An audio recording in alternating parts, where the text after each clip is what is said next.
जय हिंद दोस्तों, स्वागत है आप सभी का यूपीएससी समाधान एंड रिसर्च प्लेटफॉर्म पर। आज के जीएस ग्रैंड सेशन में आप सभी का हार्दिक स्वागत है।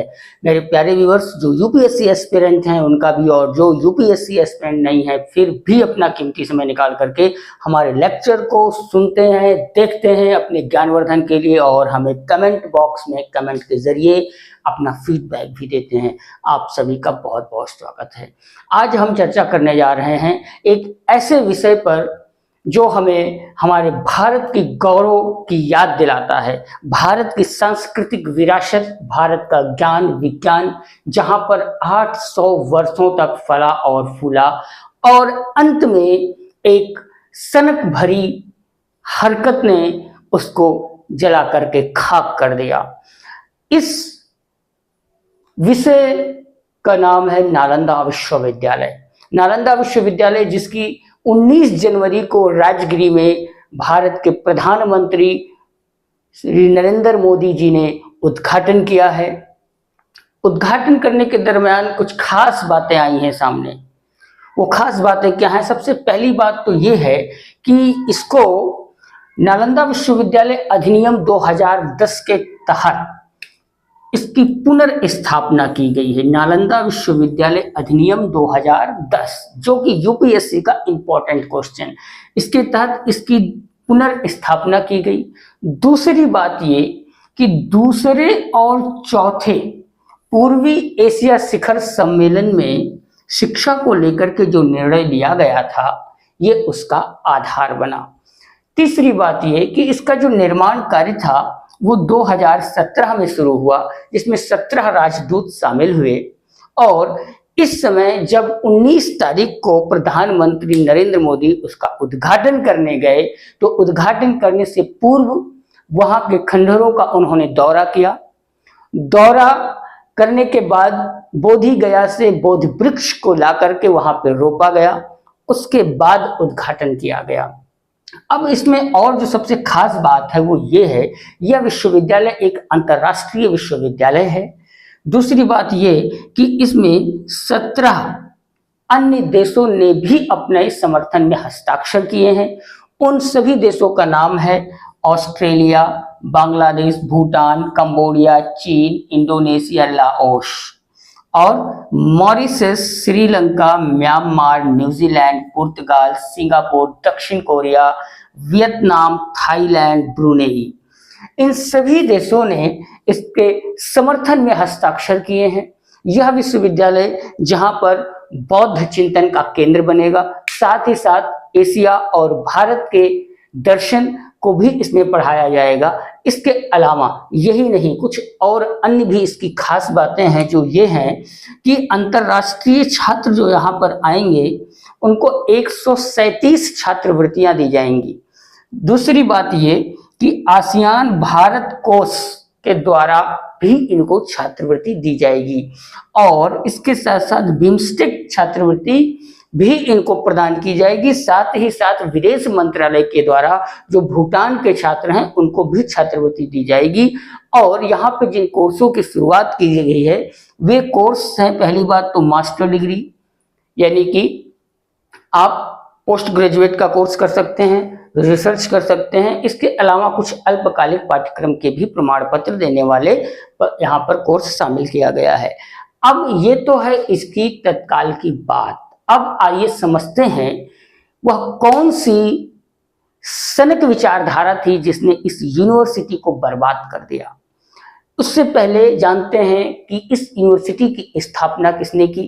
तो इस यूनिवर्सिटी की स्थापना गुप्त सम्राट कुमार गुप्त ने किया था। और इस यूनिवर्सिटी की स्थापना करने के बाद उन्होंने एक टाइटल एज्यूम किया था, अपने नाम के बाद उन्होंने महेंद्रादित्य टाइटल यूज करना शुरू किया था। ये एक इंपॉर्टेंट क्वेश्चन ये भी बनता है यूपीएससी के छात्रों के लिए। दूसरी बात ये कि ये 450 से लेकर के 470 एडी के बीच, यानी 450 में बनना शुरू हुआ। फाउंडेशन ईयर लिखेंगे इसका 450, तो 450 में ये शुरू हुआ और 470 में यह बन करके तैयार हुआ, यानी 20 बरस पूरे इस यूनिवर्सिटी को तैयार होने में लगे।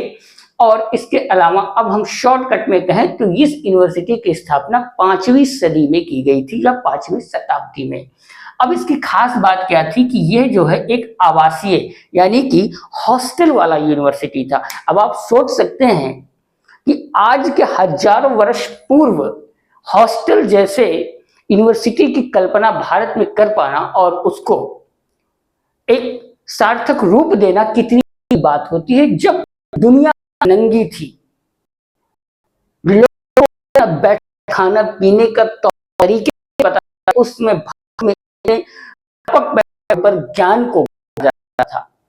अब आप समझते हैं कि भारत कितना आगे था, कितना एडवांस था, जिसको कहा रहा है, जिसको बनाने का प्रयास कर रहा है, उस भारत धरोहर को खोजने की कोशिश नहीं की जा रही है, जहां पे हजार वर्ष पूर्व लोग इतना अधिक एडवांस थे। इससे ज्यादा और भारत के बारे में क्या कहा जाए। तो 300 बनाए गए थे, हॉस्टल थे और 10,000 उस समय यहाँ पर शिक्षा ग्रहण करते थे और 2,000 से भी अध्यापक होते थे। और यहाँ पर सिर्फ देश के ही नहीं, विदेशों से भी छात्र आते थे विद्या अध्ययन करने के लिए। ह्वेनसांग खुद आया है और उसने यहाँ पर 1 साल रह करके ह्वेनसांग के साथ साथ इत्सिंग भी आया है, इस यूनिवर्सिटी में पढ़ाई किया है और उसने खुद इस यूनिवर्सिटी के बारे में लिखा है और बहुत ही व्यापक स्तर पर उसने लिखा है। तो यहाँ पर सिर्फ भारत के ही छात्र नहीं, बल्कि उस समय भूटान, चीन, थाईलैंड, वियतनाम और दुनिया के अन्य अलग अलग देशों से विद्यार्थी आते थे शिक्षा ग्रहण करने के लिए। उसके बाद ये बात जो सबसे अधिक और खास है कि ये 800 वर्षों तक अस्तित्व में रहा और शिक्षा देता रहा और शिक्षा का एक बड़े केंद्र के रूप में स्थापित रहा। मगर एक सनक भरी मिजाज या सनक भरा ऐसे लोगों को हम क्या कहें, जिन्होंने भारत की क्या दुनिया की इतनी बड़ी धरोहर को तबाह कर दिया। उनको गंवार कहें, अशिक्षित कहें, बर्बर कहें, जानवर कहें, उनको किस संज्ञा के साथ संबोधित करना चाहिए, मुझे नहीं लगता है कि शायद किसी शब्दकोश में उनके लिए ऐसा कोई शब्द होगा। क्या दुश्मनी थी। अब 1193 में बख्तियार खिलजी ने इस पर अटैक किया, इसको जला दिया और इसकी 6 मंजिल की लाइब्रेरी, जहां पर 90 लाख पांडुलिपियां थी, 3 महीने तक लगातार जलती रही और जल करके खाक हो गई। अब ये तो हुई इस यूनिवर्सिटी की बात। अब बात यह है कि बख्तियार खिलजी ने इस यूनिवर्सिटी को जलाया क्यों। यहां पर देखिए उसके सनक भरा व्यवहार। बात यह हुई कि एक बार वो बहुत अधिक बीमार हुआ और बीमार इतना अधिक हुआ कि वो बिल्कुल मरने की स्थिति में आ गया था। अब दुनिया भर के हकीम, विशेष करके जो उसके अपने हकीम थे जिस पर उसको हद से ज्यादा विश्वास था, सभी लोग अपना प्रयास करके थक गए, लेकिन उसके स्वास्थ्य में कोई सुधार नहीं कर पाए। अंत में उसको उसके एक हकीम ने सलाह दिया कि यहाँ पर नालंदा विश्वविद्यालय में एक श्री भद्र नाम के चिकित्सक हैं, बहुत विद्वान आयुर्वेदाचार्य हैं, एक बार उनसे सलाह ली जाए। उसने उनकी सलाह लेने की और उनका इलाज लेने के लिए इनकार कर दिया, लेकिन बहुत कहने के बावजूद तब जाकर के वह इस बात पर सहमत हुआ और उनको बुलाया गया। जब वे आए तो उनके सामने इसने प्रस्ताव रखा कि मैं आपकी किसी भी बात को नहीं मानूंगा, आपके द्वारा दिए गए किसी दवा को मैं नहीं खाऊंगा और आप मुझे ठीक करके दिखाइए। उन्होंने उस गंवार जाहिल की शर्त को स्वीकार किया। उसके लिए जाहिल और गंवार कहना भी बहुत ही छोटा शब्द मुझे लगता है, उसके लिए कुछ और भी विशेष शब्द का प्रयोग करना चाहिए, क्योंकि उसकी जान बचाई थी श्री भद्र ने और उस मूर्ख व्यक्ति ने इतने बड़े धरोहर को नष्ट कर दिया। तो उन्होंने कहा ठीक है, मुझे आपका प्रस्ताव मंजूर है, आप कुरान पढ़ते होंगे। उसने कहा हाँ। उन्होंने बोला ठीक है, ये कुरान आप मुझे कुछ दिन के लिए दे दीजिए। वह कुरान लेकर के गए और कुरान को लेकर के आए और उससे कहा कि कुछ पन्नों को उन्होंने बताया कि यहाँ से लेकर यहाँ तक आप इन पन्नों को पढ़ेंगे, आपकी तबीयत ठीक हो जाएगी। ये बात उसको नहीं पता थी। उन्होंने वहां पर कुछ लेप लगा दिए थे उन पन्नों पर और उसकी एक आदत थी कि थूक उंगलियों में लगा करके पेज को पलटने की। वह इस तरीके से पेज को पलटता गया और कुरान को पढ़ता गया। अब वो जो दवा थी वो थूक और उंगलियों के माध्यम से उसके मुंह में जाती रही और वह धीरे धीरे स्वस्थ होता गया। अंत में जब वह स्वस्थ हुआ तो उसको ये बहुत बड़ा चमत्कार लगा और उसको लगा कि ऐसा विद्वान जो हमारे हकीमों से कहीं अधिक काबिल, और उसने मुझे कुछ ही दिनों में सही कर दिया। और जबकि मुझे सही करने में हमारे बड़े से बड़े विद्वान, बड़े से बड़े डॉक्टर, चिकित्सक और हकीम लगे हुए थे, लेकिन मेरे स्वास्थ्य में कुछ भी सुधार नहीं कर पाए। जब यह बात उसने महसूस की, उसी दिन उसने कसम खाई कि भारत में इतनी बड़ी विद्वता है कि सामने वाले ने मेरी शर्तों पर और मुझे ठीक कर दिया। इसी सनक भरे उसके मिजाज ने इस यूनिवर्सिटी को बलि का बेदी बना दिया।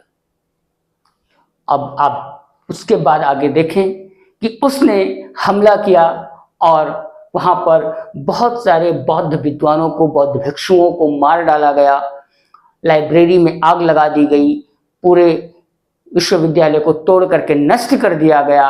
और आज जो धरोहर, जो खंडहर के रूप में हमें दिखता है, ये पूरे विश्वविद्यालय का मात्र 10वां हिस्सा है। आप अनुमान लगा सकते हैं इसी से कि इस विश्वविद्यालय का स्तर क्या रहा होगा। दोस्तों, ये बहुत ही दुखद घटना रही भारत के इतिहास के साथ, और ऐसे जाहिल और गवारों को इतिहास कभी माफ नहीं करेगा, जिन्होंने एहसान फरामोश और कर्ज का बदला इस तरीके से चुकाया। फिलहाल दोस्तों, इस सेशन को यहीं पर विराम देते हैं और आपके लिए छोड़ करके जाता हूं। आप इस पर अपना कमेंट हमें कमेंट बॉक्स में जरूर दें कि बख्तियार खिलजी की ये वह याद हरकत इतिहास के लिए कितना भारी पड़ी। फिलहाल दोस्तों, सेशन को यही विराम देते हुए आपसे विदा लेना चाहूंगा। फिर मिलेंगे अगले नेक्स्ट ग्रैंड सेशन में नए टॉपिक के साथ। जय हिंद।